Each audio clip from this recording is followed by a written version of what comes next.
사도신경으로 신앙 고백하겠습니다.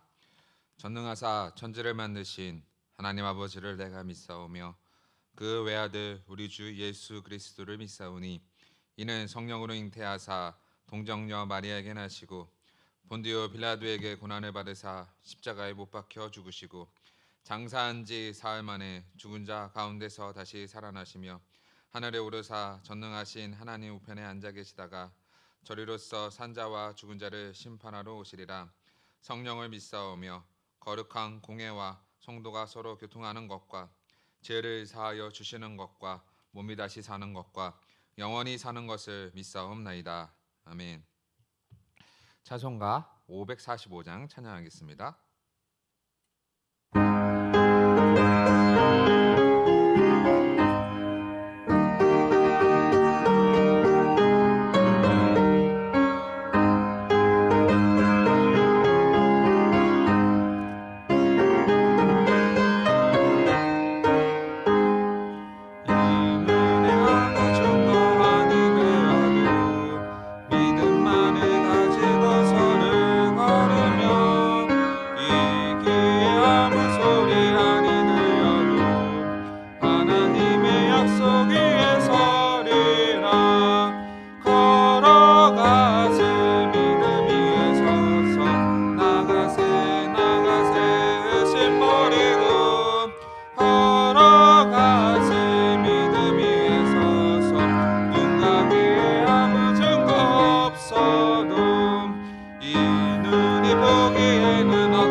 아멘. 시간 다 같이 하나님 말씀 보겠습니다. 함께 보신 하나님 말씀은 마가복음 5장 25절에서 34절 말씀입니다. 신약성경 마가복음 5장 25절에서 34절 말씀입니다. 제가 봉독해 드리겠습니다. 12해를 혈루증을 앓아온 한 여자가 있어 많은 의사에게 많은 괴로움을 받았고 가진 것도 다 허비하였으되 아무 효험이 없고 도리어 더 중하여졌던 차에 예수의 소문을 듣고 무리 가운데 끼어 뒤로 와서 그의 옷에 손을 대니 이는 내가 그의 옷에만 손을 대어도 구원을 받으리라 생각함이로라.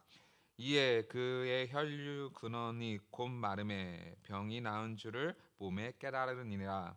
예수께서 그 능력을 자기에게서 나간 줄을 곧 스스로 아시고 무리 가운데서 돌이켜 말씀하시되 누가 내 옷에 손을 대었느냐 하시니 제자들이 여짜오되 무리가 에워싸 미는 것을 보시며 누가 내게 손을 대었느냐 물으시나이까 하되 예수께서 이 일 행한 여자를 보려고 둘러보시니 여자가 자기에게 이루어진 일을 알고 두려워하여 떨며 와서 그 앞에 엎드려 모든 사실을 엽주니 예수께서 이르시되 딸아 내 믿음이 너를 구원하였으니 평안히 가라 내 병에서 놓여 건강할지어다. 아멘. 오늘 말씀은 우리가 잘 알고 있는 혈루증을 알아온 여인에 대한 말씀입니다. 이 마가복음에서는 혈루증의 여인을 좀 길게 다루고 있어요. 다른 본문에 비해서 좀 더 자세하게 다루고 있는데요. 오늘 25절부터 시작해서 34절까지 이루어진 이 말씀을 보면서 우리가 혈루증에 앓는 여인에 대해서 그리고 예수님과에 대해서 우리가 좀 더 깊이 있게 통찰해 보고자 하는 거죠. 과거 이 혈루병을 앓는 여인 이전에 예수님께서는 거라사인 지방에 이르러서 큰 군대 계시를 만나고 돼지떼를 몰살시키는 그런 일들이 있었고, 귀신들이, 그리고 쫓겨남을 당했죠. 쫓겨남을 당하고 나서 오늘 혈루증 여인의 이야기가 시작이 되어지는데, 잘 생각해 보면 그 양쪽 다 희망이 없는 곳이었는데 그럼에도 그쪽에서는 쫓김을 당했고 이곳에서는 특별한 일을 행할 수 있는 것을 보게 됩니다. 아무튼 혈루증 아라운 여인이 예수에 대한 소문을 먼저 들어요. 그 소문을 듣기 이전에 25절 26절에 보면은 혈루증을 앓아온 한 여자가 있어 많은 의사에게 많은 괴로움을 받았고 가진 것도 다 허비하였을 때 아무 효험이 없고 도리어 중하여졌던 차요. 그러니까 혈루증 여인도 25절 26절에 가면 자신이 할 수 있는 방법을 다 사용해 봤어요. 의사들에게 괴롭힘도 당했고 그리고 자신이 가지고 있는 재산도 다 허비하였다는 거죠. 그런데도 효과가 있었느냐? 효과가 없었고 오히려 어떻게 됐어요? 더 심해졌다라고 기록하고 있어요. 그러던 찰나에, 아무런 희망이 없던 찰나에 혈루병 걸린 이 여인은 어떠한 소문을 듣게 되냐면 27절에 보니까 예수의 소문을 들었다라고 기록하고 있어요. 예수의 소문을 듣는다라는 이 단어는 이 부분은 마가만 기록하고 있거든요. 특별한 부분이에요. 그러니까 예수의 소문을 듣고 무리 가운데 끼어 들어와서 그의 손에 옷을 댄다라고 기록하고 있어요. 그러니까 예수에 대한 소문을 어떻게든 들었겠죠. 자신 뭐 병을 고쳤고 뭐 아픈 사람들 아픈 사람 치료하시고 귀신들을 쫓아내시고 뭐 이러한 여러 가지 이야기를 들었을 거예요. 그래서 거기에 대한 소문을 듣고 그리고 예수의 어떠한 복음을 들었던 거죠. 결국 예수가 복음이기 때문에 예수님에 대한 어떠한 소문을 듣고 무리 가운데 끼어 들어와서 그의 옷에 손을 댑니다. 왜 손을 댔느냐? 28절에 보니까 이는 내가 그 옷에만 손을 대어도 구원을 받으리라 생각함이라. 내가 이 옷에만 손을 대어도 구원을 받을 수 있을 거다. 내가 잘 될 거다라는 그러한 생각들이 있었던 거죠. 그런데 정말로 어떻게 됐느냐? 29절에 보니까 이에 그의 혈루 근원이 곧 마름에 병이 나은 줄을 몸에서 깨달으니라. 그러니까 아무런 소망이 없던 자기 몸에 예수의 옷자락만 잡아도 어떻게 되는 거예요? 몸이 곧 즉시에 말랐다라는 거예요. 즉시 말라서 몸이 나은 줄을 깨달았다라고 기록하고 있어요. 또 30절에 보니까 예수께서 그 능력이 자기에게 나가신 줄을 곧 스스로 아시고 무리 가운데 돌이켜서 누가 내 옷에 손을 대었느냐 하시니, 예수께서 자신의 몸에 능력이 나가는 것을 깨닫고 스스로 아시고 물어보시죠. 누가 내 옷에 손을 대었느냐. 제자들은 참 바보 같은 것 같아요. 31절에 보니까 제자들이 여짜오되 무리가 에워싸 미는 것을 보시며 누가 내게 손을 대었느냐 물으시나이까 하되. 그러니까 예수님께서 어떠한 의도를 가지고 물어봤는지 제자들은 사실은 중요하지 않았던 것 같아요. 좀 이렇게 짜증나 있었을 것 같아요. 왜냐하면 수많은 인파들이 몰려와서 예수를 둘러쌌을 때 제자들이 아무래도 그 경호원 역할들을 했을 거예요. 그러니까 막 이렇게 밀치고 이런 거에 대해서 어쩌면 좀 짜증이 나 있을 수도 있어요. 그래서 예수께서 누가 내 옷에 손을 대느냐라고 물으실 때 제자들은 어떻게 했어요? 반응이 시원찮죠. 이렇게 사람들이 미는 걸 보시면서 왜 손을 댔냐고 물어보십니까? 대꾸하는 것 같은 뉘앙스를 주죠. 그래서 예수님은 이제 더 이상 거기에 제자들에게는 우선은 신경을 쓰지 않으시고 32절에 보니까 예수께서 이 일을 행한 여자를 보려고 둘러보시니 33절에 여자가 자기에게 이루어진 을 알고 두려워하여 떨며 와서 그 앞에 엎드려 모든 사실을 여쭈니, 예수께서 그 여인을 보시려고, 예수님은 하나님이시기 때문에 누군지 다 알고 계세요. 그럼에도 기다리고 계신 거죠. 그래서 그 여자를 찾으려고 둘러보셨는데 어디 있는지도 사실 아셨을 거예요. 그때 여자가 자기에게 이루어진 일을 알고 두려워하며 떨며 와서 그 앞에 엎드렸다라는 거죠. 그러니까 예수 앞에 그 죄인이 어쨌거나 그 예수님 앞에 나오면 어떻게 되는 거예요?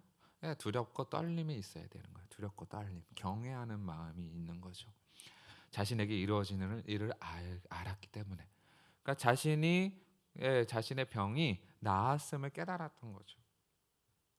그 의사나 그 자기의 돈이나 세상이 그 가진 어떠한 권세로도 자신의 병을 치료하지 못하였으나 예수의 옷자락만 만져도 치료받았다.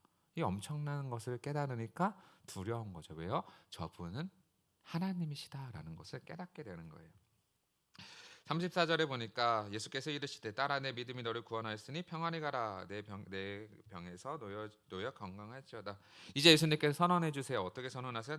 딸아 내 믿음이 너를 구원하였으니 평안히 가라 내 병에서 놓여 건강할지어다. 이제 완벽하게 치료받고 구원도 받고 이제 자신의 삶을 살아갈 수 있는 참 좋은 이야기가 기록되어 있습니다. 그래서 이 본문을 보면 혈루병의 여인의 믿음이라고 해서 예수님의 옷자락만 잡아도 병을 나을 거다. 우리도 믿음을 가지고 예수의 옷자락을 잡자. 뭐 이렇게 할 수도 있어요. 이렇게 생각할 수도 있어요. 그러나 저는 좀 더 다른 관점으로 좀 보자고 하는 건데, 첫 번째 이 혈루병 여인이 왜 예수님의 옷자락을 잡을 생각을 했는가? 이게 먼저 원인이 있어야 되는 거거든요. 27절이 그 답이에요. 예수의 소문을 듣고. 그러니까 예수님에 대한 소문을 들었어요. 예수님에 대한 소문을 듣고 그가 결심을 하는 거죠. 뭐요? 예수의 옷자락만 잡아도 내 병이 나을 거다라는 그런 믿음이 생긴 거죠. 그러니까 복음을 들은 거예요. 예수에 대한 소문이지만 그 거기에 뭐가 있어요? 복음의 내용 메시지가 있는 거예요. 사람 똑같은 소문들이 세상 사람들 들리지만 오직 이 혈루병 여인에게만 이 소문이 진짜로 여겨진 거죠. 그래서 믿음이 생긴 거예요. 시작이 뭐예요? 예수에 대한 복음의 시작이에요. 바른 인지가 있었던 거죠. 그리고 어떻게 했어요? 정말로 예수 앞에 발로 걸어갔고 그런 다음에 손으로 만졌고 깨달은 거죠. 깨달았어요. 그리고 마지막에 예수 앞에 엎드려 어떻게 했어요? 자신의 모든 죄를 고백한 거죠. 모든 사실을 고백했어요. 그때 예수님께서 뭐라 그래 주셨어요? 딸아 내 믿음이 너를 구원하였으니 평안히 가라 내 병에서 놓여 건강할지어다. 마지막에 예수님께서 완치 판결을 해주시잖아요. 보이세요? 시작이 예수의 소문이었고 마지막 끝에 뭐예요? 예수님께서 뭐라고 말씀하세요? 내 병에서 놓여 건강할지어다. 완치 판결을 해주시는 거예요. 시작도 예수님에 대한 말씀이었고 끝도 예수님에 대한 말씀이었어요. 중간 과정은 뭐예요? 혈루병 여인의 믿음이었어요. 그러니까 이 혈루병 여인의 병을 치료하고 그리고 혈루병 여인을 구원받게 하기 위해서 믿음이 도구로 사용되었던 거죠. 믿음이 도구가 된 거예요. 믿음이 도구가 되었고 시작도 예수님의 말씀이고 끝도 예수님의 말씀이에요. 이 사이의 메시지를 잘 보셔야 되는 거예요. 그래서 믿음을 통하여 구원받고 믿음을 통하여 병이 나았어요. 자, 모든 능력의 근원은 누구세요? 예수님이세요. 우리가 그 예수님이 창조주 하나님이시고 그 하나님을 믿기 때문에 그분 앞에 나와서 엎드려 무릎 꿇고 기도하고 그의 능력을 간구하는 거죠. 우리의 믿음은 뭐예요? 도구예요. 믿음이 없는 사람은 예수 앞에 나오지도 않고 만지지도 않아요. 그리고 예수께서 말씀해 주시고 말씀으로 끝내 주셨을 때 완치 판결을 받았다라는 사실이에요. 여기서 우리가 집중해서 하나 살펴볼 건 뭐냐면 바로 예수님이 핵심이라는 거예요. 혈루병 여인의 핵심이 아니라 예수님이 핵심이에요. 예수님. 우리가 예수의 복음을 듣고 혈루병 여인처럼 와서 반응하느냐 반응하지 않느냐 이걸 보시는 거예요. 예수에 대한 소문은 다 익히 들어 알고 있는데 우리가 믿음이 없어요. 그러면 예수 앞에 나오지 않는 걸요. 어떻게 하겠어요? 하나님 말씀대로 살아가지 않는 걸요. 누구 문제인가요? 우리 문제예요. 오늘 혈루병 여인이 했던 것처럼 우리는 실천적 믿음이 필요합니다. 예수를 대한 소문을 듣고 발로 예수 앞에 나오고 손으로 예수를 만지고 그 앞에 무릎 꿇고 입으로 시인하여 고백하였을 때 예수께서 뭐라 그러세요? 내 딸아 내 믿음이 너를 구원하였느니라. 평안히 가라 내 병에서 놓여 건강할지어다. 우리가 이런 실천적 믿음을 가져야 하는 거예요. 오늘 예수님 이 말씀처럼 우리에게 반응을 요구하세요. 말씀을 들었느냐? 너는 그 말씀대로 살아갈 준비가 되었니? 라고 물어보시는 거죠. 하나님의 복된 소식을 듣고 복음을 받고 구원받은 우리가 과연 우리는 어떻게 살아가고 있습니까? 그 은혜에 감사하며 살아가고 있습니까? 아니면 우리 여전히 우리 마음대로 살아가고 있습니까? 혈육병 여인이 보여줬던 것처럼 우리는 어떻게 살아야 돼요? 예수의 말씀을 듣고 말씀대로 살아가는 법을 배워야 하는 거죠. 감사의 영역 안에서요. 감사함으로 살아가야 합니다. 그래서 오늘도 혈육병 여인을 통해서 예수님께서 말씀하신 것처럼 오늘도 우리를 구원하신 그 은혜를 기억하면서 오늘도 예수 앞에 나와서 감사하고, 기도하고 시인하고 예수의 말씀대로 살아가시는 귀한 성도님들 되시기를 간절히 소망합니다. 기도하겠습니다. 이 시간 다 같이 기도할 때에 정말로 하나님, 혈육병 여인이 예수님 앞에 나왔던 것처럼 예수의 말씀으로 시작하고 말씀으로 끝을 맺는 그 사이에 믿음을 주셔서 우리가 하나님 말씀대로 반응할 수 있도록 인도하여 주셨사오니 믿음이 없는 자처럼 살아가지 않도록 도와주시고 믿는 자에게 합당한 모습으로, 그 감사하는 모습으로 오늘도 하나님의 말씀대로 살아갈 수 있도록 인도달라고 기도해 주시고, 또 공예배가 회복되어지고 코로나19가 완전히 전 세계적으로 종식될 수 있도록 기도해 주시고, 또 성전 건축과 교회와 목사님을 위해서 기도하시다가 자유롭게 돌아가도록 하겠습니다. 기도하겠습니다.